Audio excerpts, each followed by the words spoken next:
Study IQ IAS, आपका selection हमारा mission.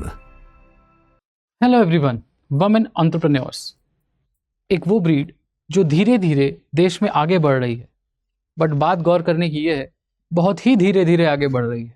इसके पीछे बहुत सारी वजहें हैं। उनमें से एक महत्वपूर्ण वजह वो है कि उनको क्रेडिट अवेलेबिलिटी काफ़ी कम है। यानी जब वो बैंक्स जाती हैं, यानी फॉर्मल चैनल से लोन्स लेना चाहती हैं, तो उनको आसानी से क्रेडिट नहीं मिलता, उनको फाइनेंस नहीं मिलता to grow their businesses, to start their businesses and to become better entrepreneurs. क्या सारी समस्याएं हैं। कई बार सोशल अवर्जन रहता है, सोशल प्रॉब्लम्स हैं, कई बार क्रेडिट रिस्क हिस्ट्री ना होने की वजह से बैंक्स हिचकिचाते हैं, और कई बार एज पर सोशल नॉर्म्स भरोसा नहीं किया जाता, ट्रस्ट नहीं आता कि एक female entrepreneur cash flow generate कर पाएगी, प्रॉफिट जनरेट कर पाएगी। कैसे इन समस्याओं से दूर आ सकते हैं हम लोग, और इन समस्याओं को थोड़ा इन डेप्थ समझने की कोशिश करेंगे। सो वेलकम एवरीवन, मेरा नाम है Rishabh, I am an economics optional faculty here. So we will talk about why India's women entrepreneurs struggle for finance. बहुत इंपॉर्टेंट टॉपिक है, खासकर आपके जीएस पेपर 3 के लिए, और कुछ पार्ट आपके जीएस पेपर 1 में भी काम आएगा, इसलिए ध्यान रहे। जीएस पेपर 3 में Indian economy, issues relating to Indian economy, inclusive growth and mobilisation of resources, ये सब हम कवर करेंगे इसके अंडर में। और साथ ही साथ जब हम लोग पूरा एनालिसिस कर रहे होंगे with the conclusion, you will be able to answer one of the questions written here. ध्यान रहे, ये क्वेश्चन, ये पीडीएफ आपको मेरे टेलीग्राम चैनल पे मिलती है, तो जरूर इस क्वेश्चन को ट्राई करिए और अपने मेंस आने से पहले अपनी आंसर राइटिंग स्किल्स को और बेहतर करते जाइए। एक अच्छे अपने नोट्स में एक नोट वर्दी इंक्लूजन आपका रहेगा। तो क्वेश्चन हमारा है कि despite several government initiatives aimed at financial inclusion of women led MSMEs in India, still the women continue to face a significant credit gap. और ये क्रेडिट गैप लगभग 35-40% का क्रेडिट गैप है। और अगर मेल एंटरप्रेन्योर से देखा जाए तो मेल एंटरप्रेन्योर के में जो क्रेडिट गैप है, क्रेडिट गैप जो जितना डिमांड है, कितना सप्लाई है, वो मात्र 20% का है, तो डबल है। ठीक है, और तो analyse the multi dimensional barriers contributing to this issue, suggest holistic policy framework to bridge this gap moving beyond more credit disbursal. तो ये आंसर आप देने के काबिल हो जाएंगे जब हम लोग ये पूरा डिस्कशन खत्म करेंगे। So I will like you to write it in 250 words in that system, introduction, content and conclusion, so that आपको आपकी राइटिंग स्किल भी बेहतर हो और साथ ही साथ आपका रिविजन भी हो जाएगा जो हम पढ़ाई करेंगे आज। ठीक, इसके अलावा अगर आपको मॉडल आंसर्स और इन डेप्थ एनालिसिस करनी होती है इकोनॉमिक्स की, सो और इकोनॉमिक्स ऑप्शनल प्रतिज्ञा बैच, इसका एडमिशंस क्लोज होने वाला है 15 जुलाई को। और साथ ही साथ हमारी गुरु कृपा सेल इज ऑन, आज से ये सेल लॉन्च हुई है और 15 जुलाई तक ये सेल भी है। तो सेल भी है और साथ ही साथ बैच का एडमिशन भी क्लोज हो रहा है। सेल है, बैच का एडमिशन क्लोज हो रहा है, ओवरलैप कर रहा है। So you can get economics optional Pratigya batch course, the platinum batch, at the most economical rate. आपको बहुत इकोनॉमिकल रेट्स पे ये मिल जाएगा, आई थिंक 17,999 का, if you will use the code HS Live। इसके साथ साथ टेस्ट सीरीज, मतलब apart from the test series of platinum batch economics optional का, आपको प्रीलिम्स की और NCERT फ्री मिलेगा इस गुरु कृपा सेल में, if you will use the code HS Live। और अगर आपको एडमिशंस में दिक्कत है तो अपनी कॉन्टैक्ट डिटेल्स शेयर करिए तुरंत, so that my team can reach out to you, and also you can follow me on Telegram and Instagram for doubt clearing and to get the PDF of this overall what we are talking today। अपनी contact details तुरंत share करो, और you can directly call on this number so that team will reach out to you। आगे बढ़ते हैं हम लोग, तो वापस आते हैं कि पैराडॉक्स क्या है इंडिया में, प्रॉब्लम क्या है। प्रॉब्लम ये है कि there is a historic surge in female labor force participation। कम है, लेकिन अब भी हम लगभग 42% के आसपास आ चुके हैं। थोड़ा सा और बढ़ा दें, 55% के आसपास चले जाएं तो और अच्छा कर पाएंगे। ठीक है, तो देख लो यहाँ पे इंडिया का जो टोटल फीमेल वर्कफोर्स है, it has risen to around 42% from near about 23%। तो अगर आप देखते हैं तो ऑल इन ऑल लगभग 18-19% का ग्रोथ आपको दिखाई देता है जस्ट फ्रॉम 2017 टू 2024। 7 साल में इतना बड़ा जंप आपको दिखाई देगा।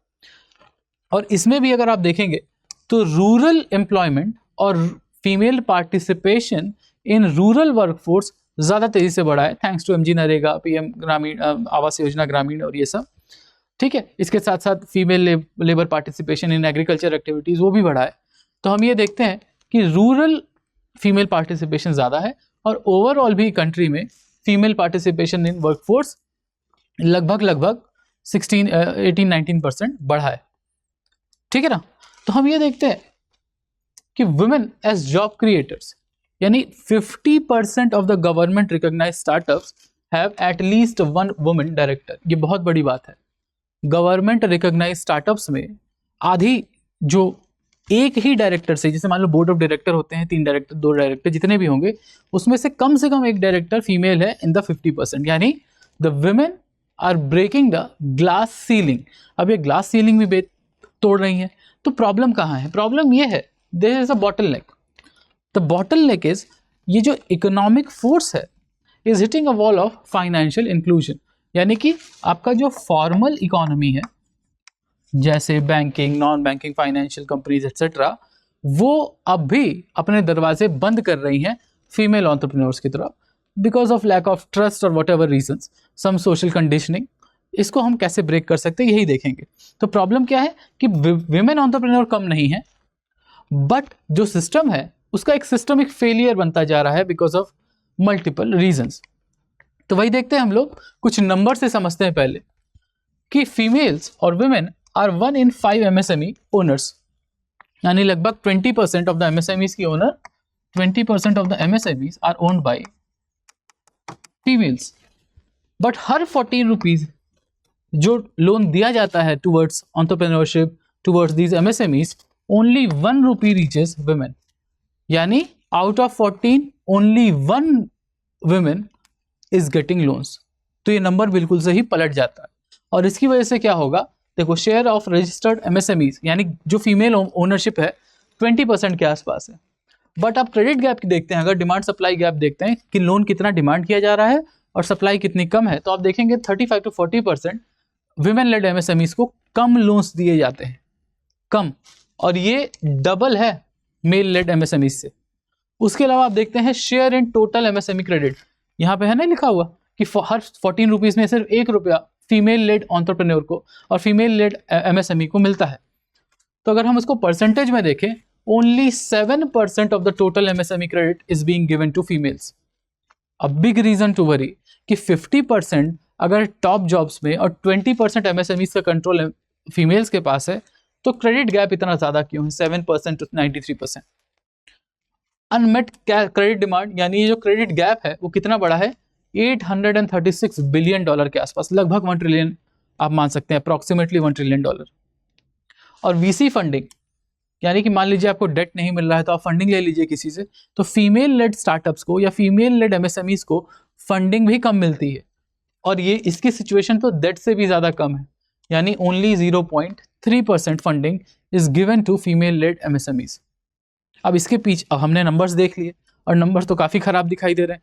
Although female led MSMEs are growing, more and more females are becoming leaders, but उनको मिलने वाली जो सुविधाएं हैं, क्रेडिट, कम से कम फाइनेंस की सुविधाएं, वो अब भी हाशिए पर हैं। क्यों है, अब हम लोग वो देखते हैं कि व्हाट आर द बैरियर्स।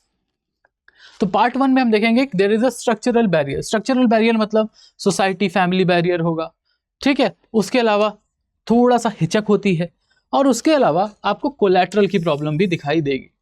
देखो बैंकिंग या फॉर्मल सिस्टम जो होता है ना, वो अपने बोरोवर्स का रिस्क देखता है, रिस्क प्रोफाइलिंग करता है। तो फीमेल्स को, जब फीमेल्स जाती हैं लोन लेने, तो पहले ही उनको ज़्यादा रिस्की असेट मान लिया जाता है। तो इसीलिए कोलैटरल की जो डिमांड है, कोलैटरल कॉन्ड्रम, कोलैटरल की जो डिमांड है वो फीमेल से ज़्यादा की जाती है इन कंपैरिजन टू मेन, ठीक है। और इसके पीछे कई वजह हैं, जैसे इनहेरिटेंस लॉ है इंडिया में। तो क्या होता है कि मान लीजिए कि आपके फादर की कोई प्रॉपर्टी है या कोई भी आपकी फैमिली प्रॉपर्टी है, तो कोई ज़रूर जो वो पास ऑन होती है, इनहेरिटेंस में जाती है, तो ये ज़्यादा चांसेस हैं कि वो फैमिली के मेल मेंबर के पास जाएंगी रादर देन फीमेल मेंबर्स, यानी you will not have any security to fall back upon if you are a female.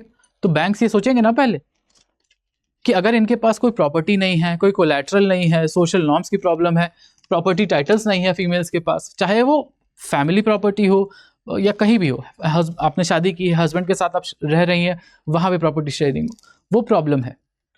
तो इससे ये पता चलता है कि they don't have collateral, so we will not give loans. हम एक अनरियल कोलैटरल का डिमांड कर सकते हैं, बैंक्स, हम मतलब बैंक्स। इसके अलावा फाइनेंशियल लिटरेसी गैप्स भी है।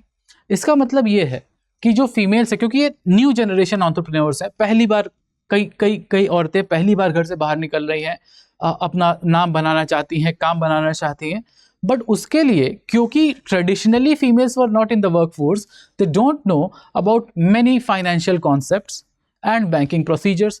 तो ये फॉर्म कौन सा भरना है, कौन सा नहीं भरना है, कौन सा लोन लेना है, कौन सा नहीं लेना है, इसका इंफॉर्मेशन गैप है। ये हम स्ट्रक्चरल इश्यूज की बात कर रहे हैं, societal structural issues and institutional structural issues. इसके अलावा हम देखते हैं कि एक सोशियो कल्चरल कंस्ट्रेंट भी है। कोई भी महिला होगी, ठीक है, अगर वो वर्किंग वुमन भी है, तो उससे ये उम्मीद की जाती है कि आप पहले घर का काम करेंगी और फिर अपना काम करने जाएंगे।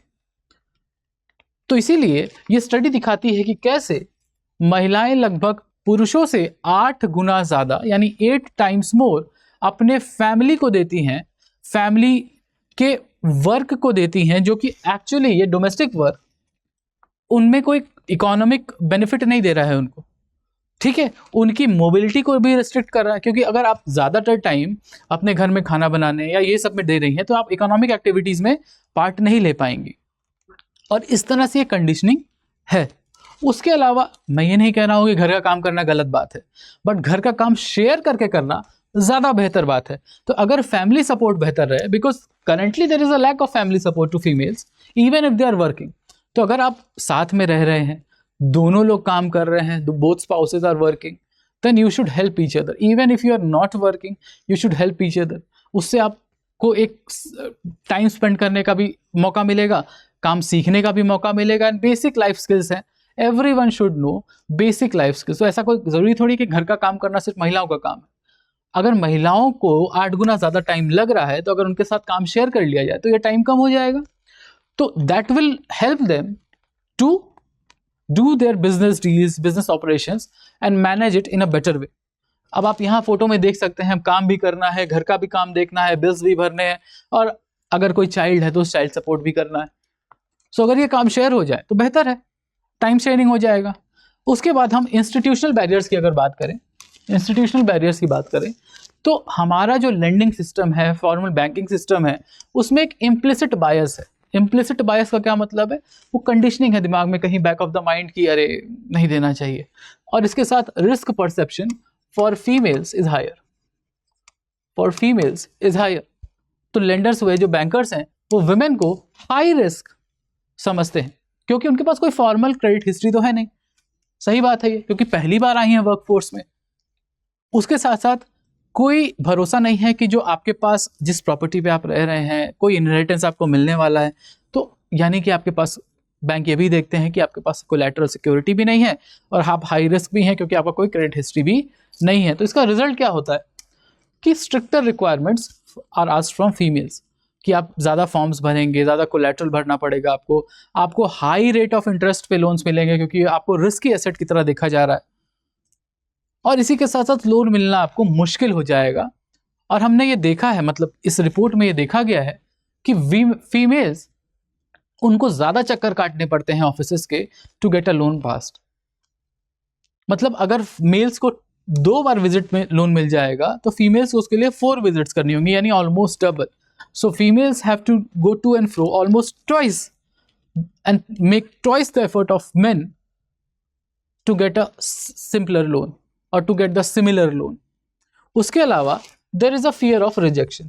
अब क्योंकि 4 बार 5 बार आप एक ही बैंक में विजिट कर रहे हैं और बार बार आप रिजेक्ट हो रही हैं, तो एक दिमाग में बैक ऑफ द माइंड ये हो जाता है कि फिर जाएंगे, फिर लोन नहीं मिलेगा, फिर जाएंगे, फिर लोन नहीं मिलेगा। दिस फियर ऑफ, ये जो रिजेक्शन है, वो आपको क्रेडिट एवर्स बनाता है। यानी आप चाहते ही नहीं है कि हम फॉर्मल सिस्टम में जाएं और लोन्स लें, बिकॉज बार बार रिजेक्शन होगा तो आप नहीं जाना चाहेंगे।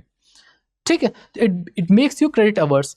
तो जो फीमेल एंटरप्रेन्योर्स हैं, बिकॉज ऑफ कंटिन्यूअस रिजेक्शन, वो क्या करते हैं, they go to other sources of finances, क्योंकि बार बार अगर वही फॉर्मल सिस्टम में जाएंगे, टर्निंग डाउन, क्रेडिट एवर्जन हो जाएगा। तो इसकी वजह से क्या होता है, they go into the vicious cycle of informal finance, यानी कि मनी लेंडर्स के पास जाना पड़ता है, जो हाई रेट ऑफ इंटरेस्ट पे लोन देते हैं, almost up to 24 to 30% per annum. वही लोन अगर बैंक से लेती तो उनको 7 से 12% के बीच में मिल जाता। वही लोन के लिए उनको 3 से 4 गुना ज़्यादा पैसा देना पड़ रहा है on interest. Why? Because the formal banking system is not giving them loans. और ये सब तब है जब गवर्नमेंट की कई सारी स्कीम्स प्रो फीमेल है, प्रो फीमेल एंटरप्रेन्योरशिप है, उसके बाद भी ऐसा हो रहा है। ठीक है, अब ये हुई हमारी institutional problems that affects the finances given to the female। आगे देखा जाए कि बैंक्स क्यों नहीं देते क्रेडिट, राशनिंग क्यों करते हैं?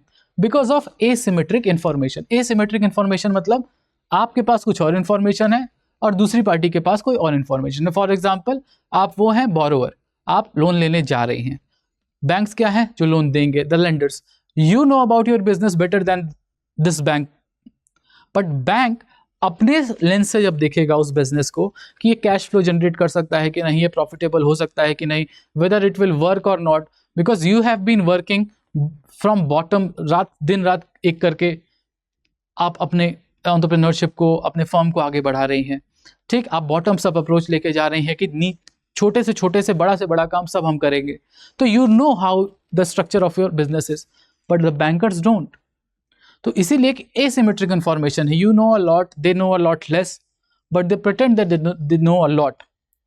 तो इससे क्या होता है कि बैंकर्स पहले ही रिस्क अवर्स हैं। उनको ये लग रहा है कि अगर हम फीमेल्स को ज़्यादा लोन देंगे and females are at higher risk, हो सकता है कि लोन वापस ना आए, तो क्या किया जाए, व्हाट टू डू नाउ। अब हम एक ही काम कर सकते हैं कि हम क्रेडिट राशनिंग कर दें। क्रेडिट राशनिंग का ये मतलब होता है कि हम लोन दे ही ना, या तो हम इंटरेस्ट रेट बहुत ज़्यादा बढ़ा दें या फिर हम राशन कर दें क्रेडिट का, यानी हम कम कर दें लोन्स देना। तो अगर हम लोन्स कम करेंगे तो अपने आप इंटरेस्ट रेट ज़्यादा हो जाएगा। इंटरेस्ट रेट ज़्यादा होगा तो वैसे भी फीमेल्स को हाई रिस्क बोरोवर बोल के देना नहीं पड़ेगा, लोन नहीं देना पड़ेगा। इसके अलावा एक मॉरल हजार्ड भी है कि चलो ठीक है कि जो बोरोवर है, ठीक, वो सोचता है कि हम अपने फीमेल बोरोवर्स की बात करें कि ठीक है हम ले लेंगे लोन फॉर्मल सिस्टम से ही, हाई रेट ऑफ रिटर्न्स भी दे देंगे। और इसके लिए क्या करते हैं कि रिस्कियर प्रोजेक्ट्स पे इन्वेस्ट करना शुरू करते हैं, या लोन्स लेते हैं रिस्कियर प्रोजेक्ट्स के लिए कि अगर प्रॉफिट आएगा तो हम ज़्यादा कमा पाएंगे और हम लोन वापस कर देंगे। But risk is high, so is the reward, but risk is also high. तो इसकी वजह से बैंक्स को लॉस झेलना पड़ता है, कई बार उनके पैसे वापस नहीं आते। तो adverse selection and moral hazard. Adverse selection मतलब अगर गलत लोन दे दिए तो गलत लोन नहीं देने के लिए वो क्रेडिट राशनिंग कर देते हैं। और मॉरल हजार्ड मतलब लोन के बाद अगर पैसा वापस नहीं आया तो। और ये दोनों प्रॉब्लम हमने देखी है, इंस्टीट्यूशन प्रॉब्लम है बैंक की। तो इससे होता क्या है कि जेंडर्ड मैनिफेस्टेशन किया जाता है। रिसर्च ये दिखाती है कि एडवर्स सिलेक्शन की जो प्रॉब्लम है वो फीमेल एंटरप्रेन्योर्स की ओर ज्यादा है, यानी the problems due to asymmetric information is more bias towards females. यानी पहले ही ये मान लिया जाता है कि अगर कोई फीमेल एंटरप्रेन्योर आ रही है आपसे लोन लेने के लिए तो हम उसको पहले ही एक रिस्क कैटेगरी में प्रोफाइल कर देते हैं। ठीक है, तो ये समस्या रादर देन मेल्स फीमेल्स में ज़्यादा दिखाई देती है। और हम देखते हैं कि इन सबको पार पाने के लिए गवर्नमेंट के क्या क्या इनिशिएटिव्स है, बहुत सारे हैं। हम कुछ लिमिटेड चीज़ों के बारे में बात करेंगे, जैसे प्रधानमंत्री मुद्रा योजना, स्टैंड अप इंडिया स्कीम।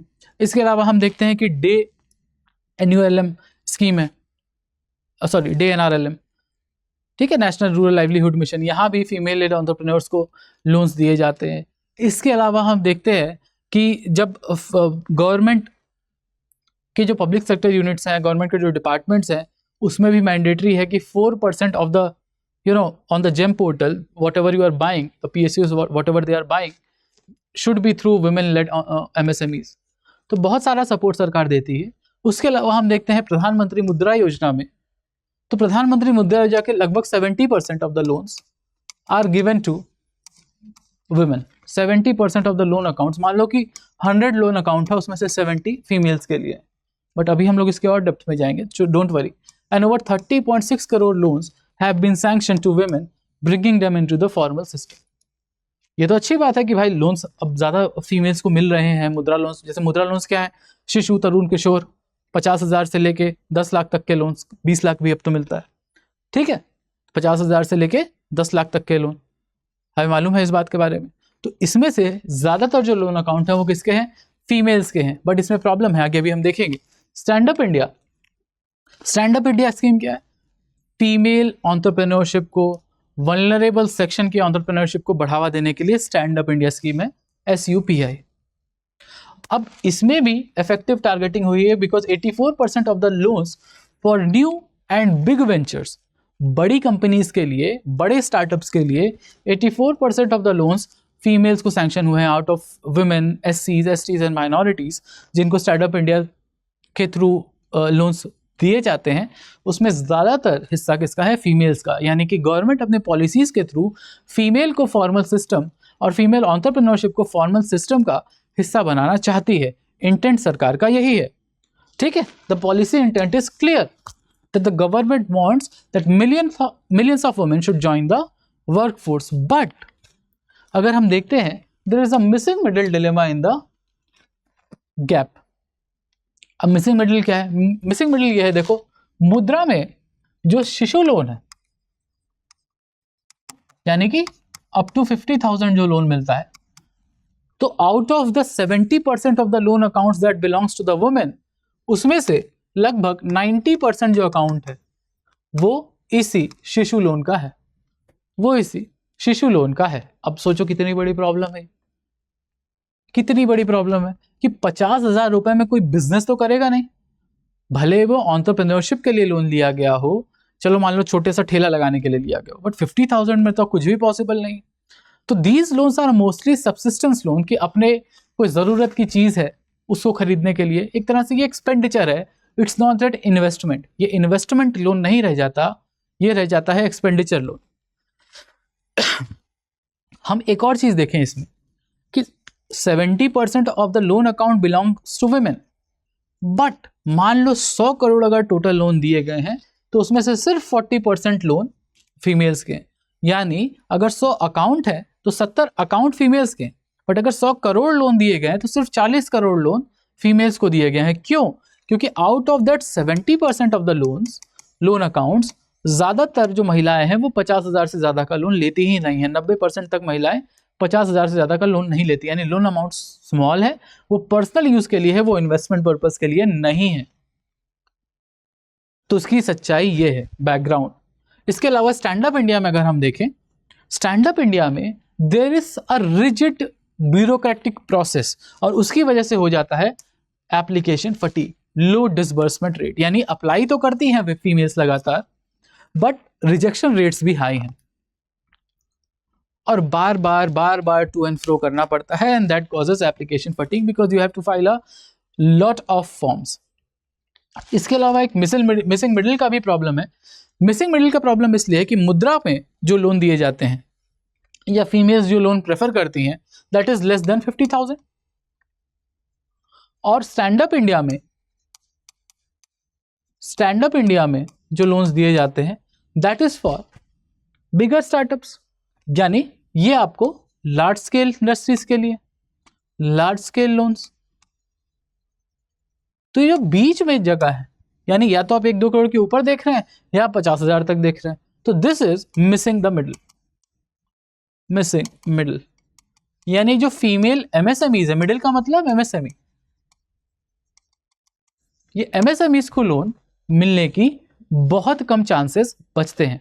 ये रिपोर्ट हमें दिखाती है, ये रिसर्च हमें ये दिखाती है कि ये जो मिडिल मिस कर रहे हैं हम लोग, ये जो MSMEs लेड बाय फीमेल्स है, उनके पास क्रेडिट गैप और ज़्यादा बढ़ता है। ठीक है, यानी कि स्केल, अब मान लो कोई 50,000 1 लाख तक का लोन ले लिया मुद्रा से, तो उनको स्केल अप करने के लिए अपने बिजनेस को भी लोन मिलना मुश्किल हो जाता है। They can't scale up their businesses, फिर वो छोटा सा बिजनेस एक मान लो कि एक लघु उद्योग बन के रह जाता है। ठीक, तो क्या किया जाए, कहाँ से सीखा जाए? तो सीख सकते हैं हम लोग, ताकि फॉर्मलाइजेशन ऑफ क्रेडिट बढ़े। उसमें 2 हमें बेहतर मॉडल दिखाई देंगे, एक हमारा ग्रामीण बैंक का और एक हमारा सेवा बैंक का। तो ग्रामीण बैंक में instead of going for physical collateral और फाइनेंशियल कोलैटरल, इन्होंने क्या रिप्लेस किया? Replaced it with social collateral. अब ये सोशल कोलैटरल क्या है? सोशल कोलैटरल का ये मतलब होता है कि सोसाइटी का रिस्पॉन्सिबिलिटी बना दिया कि मैंने, मान लो कि आप एक सोसाइटी में रहते हैं, एक सोसाइटी के मेंबर हैं, अब आपने लोन लिया अपने ऊपर, तो सोसाइटी का रिस्पॉन्सिबिलिटी है अब कि कैसे वो लोन वापस किया जाए। यानी एक सोशल रिस्पॉन्सिबिलिटी बन जाती है दैट द सोसाइटी और the members of the society will नज यू कि देखो लोन वापस कर देना चाहिए समय से, ये वो। एंड ऑल्सो आपको भी थोड़ा वो रहेगा कि हाँ अगर लोन वापस नहीं करेंगे तो सोसाइटी से बाहर निकाल दिया जाएगा या ऐसे वैसे। तो इंस्टेड ऑफ फिजिकल कोलैटरल, जो आज भी भारत की महिलाओं के पास कम है, उसकी जगह हम सोशल कोलैटरल की तरफ जाते हैं, so that enforcing the loans becomes easier because it's a joint social responsibility, और लोन लेने की सुविधा ज़्यादा बेहतर हो जाएगी फीमेल्स के लिए। दोनों सुविधाएं हैं। और हम देखते हैं कि सेवा बैंक, ये गुजरात का कोऑपरेटिव बैंक है, this is run by the females. तो 1000 से ज़्यादा फीमेल एंटरप्रेन्योर्स जो थी वो साथ में आके एक लोन आपको ट्रेड यूनियन बनाती हैं और एक बैंक खोलती हैं। तो ये दोनों तरह से काम करता है, it's a trade union plus a bank, it's an integrated ecosystem. तो ये क्या करते हैं, this is a savings led member own and provides comprehensive support. अब कॉम्प्रिहेंसिव सपोर्ट का क्या मतलब है कि ये सिर्फ लोन नहीं देते बल्कि इसके प्रति अवेयरनेस भी दिखाते हैं कि कैसे लोन्स ले सकते हैं आप फॉर्मल फाइनेंशियल सिस्टम में, और बैंक्स में जाके लोन्स कैसे ले सकते हैं, how can you build a credit history, what you can do. जैसे इंश्योरेंस ले लिया अगर आपने, जैसे आपके पास अगर टर्म इंश्योरेंस है तो बैंक्स को ये पता है कि whatever happens there is a insurance backing for you, और वो इंश्योरेंस का पैसा किसी ना किसी को मतलब बैंक्स को वापस मिल जाएगा, यानी फाइनेंशियल सिक्योरिटी आपकी चेक होती है। तो इस तरह से कॉम्प्रिहेंसिव एक सपोर्ट, पूरा एक इकोसिस्टम बनाया है जो ना सिर्फ लोन्स देता है बल्कि how to be financially viable, इसकी एजुकेशन भी देता है साथ में। तो ये जो सक्सेसफुल मॉडल्स है ये सिर्फ लेंडिंग स्कीम्स नहीं है, ये इकोसिस्टम बनाने की बात करते हैं, चाहे वो सोसाइटल इकोसिस्टम की बात हो और या फिर वो फाइनेंशियल लिटरेसी के इकोसिस्टम की बात हो। ठीक है, तो क्या हो हमारा forward, what can be do so that more and more financial inclusion can be done for the females. तो हम 3 तरह से देखते हैं, री engineer the financial product, build a supportive ecosystem, और उसके साथ साथ स्ट्रेंथन द पॉलिसी इंप्लीमेंटेशन, यानी ईजी किया जाए थोड़ा।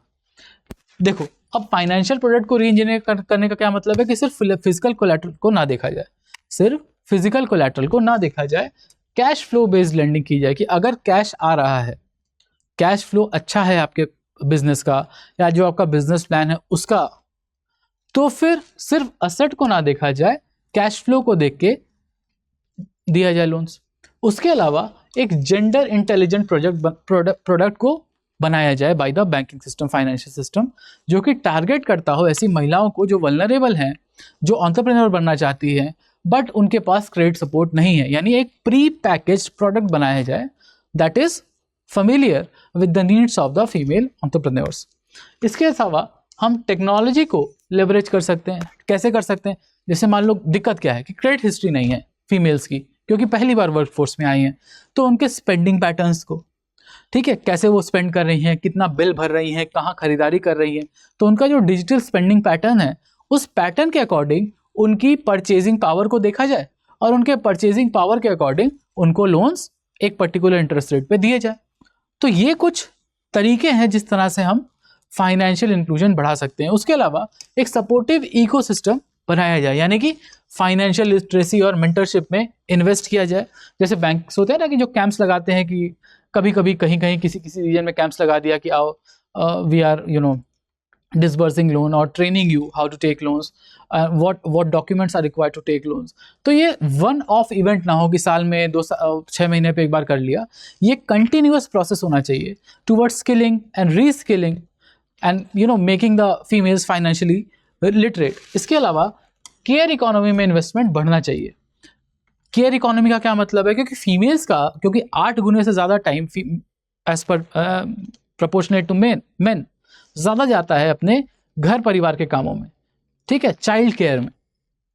तो चाइल्ड केयर को अगर हम अफोर्डेबल बना दें या फिर जैसे एल्डरली पर्सन के केयर को अफोर्डेबल बना दें, ठीक है, या फिर खाने की सुविधा को अफोर्डेबल बना दें, तो ये जो केयर इकोनॉमी है अगर ये अफोर्डेबल हो गई तो females will have more time to invest in their businesses, to invest in their work, so that they can work better, they can get loans at better rate, they can get finances at better rate. बहुत ज़रूरी है affordability create करना care economy में। उसके अलावा हम देखते हैं कि पॉलिसी इंप्लीमेंटेशन किया जा सकता है, जैसे जैसे होता है ना कि बैंक्स में जो कर्मचारी हैं, एम्प्लॉयज़ हैं, उनको इंसेंटिवाइज किया जाए, उनको टारगेट दिए जाए, और वो टारगेट अगर पूरा करते हैं तो उनको इंसेंटिवाइज किया जाए। टारगेट कौन से दिए जाए? टारगेट ये दिया जाए कि हर बैंक ब्रांच से एक पर्टिकुलर अमाउंट और particular percentage of loans should be given to female entrepreneurs.